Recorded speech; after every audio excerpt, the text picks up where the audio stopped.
দেশের ৩ বিভাগ ও ৬ জেলার উপর দিয়ে তাপপ্রবাহ বয়ে যাচ্ছে বলে জানিয়েছে বাংলাদেশ আবহাওয়া অধিদপ্তর। এসব অঞ্চলের তাপপ্রবাহ অব্যাহত থাকবে বলেও জানিয়েছে সংস্থাটি। বাংলাদেশ আবহাওয়া অধিদপ্তরের আবহাওয়াবিদ ডক্টর মোহাম্মদ আবুল কালাম মল্লিকের দেওয়া পূর্বাভাসে এ তথ্য জানানো হয়েছে। সংস্থাটি জানায়, রাজশাহী, ঢাকা, খুলনা বিভাগ, দিনাজপুর, সৈয়দপুর, ফেনী, মৌলভীবাজার, বরিশাল এবং পটুয়াখালী জেলার উপর দিয়ে মৃদু থেকে মাঝারি ধরনের তাপপ্রবাহ বয়ে যাচ্ছে এবং তা অব্যাহত থাকতে পারে। এদিকে রোববার সন্ধ্যা ৬টা থেকে পরবর্তী ২৪ ঘন্টায় রাজশাহী, ময়মনসিংহ এবং সিলেট বিভাগের দু এক জায়গায় অস্থায়ী দমকা হাওয়া সহ বিদ্যুৎ চমকানো, বৃষ্টি, বজ্র সহ বৃষ্টি হতে পারে। এছাড়া দেশে অন্যত্র অস্থায়ীভাবে আংশিক মেঘলা আকাশ সহ সারা দেশের আবহাওয়া প্রধানত শুষ্ক থাকতে পারে। সেই সঙ্গে সারা দেশে দিনের এবং রাতের তাপমাত্রা সামান্য বৃদ্ধি পেতে পারে।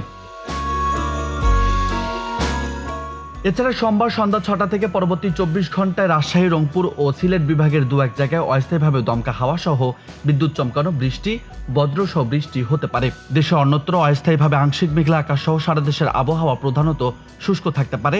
সেই সঙ্গে সারা দেশে দিন এবং রাতের তাপমাত্রা প্রায় অপরিবর্তিত থাকতে পারে। অন্যদিকে আগামী ৫ দিনের শুরুর দিকে বৃষ্টি, বজ্র সহ বৃষ্টির সম্ভাবনা রয়েছে বলে জানিয়েছে সংস্থাটি।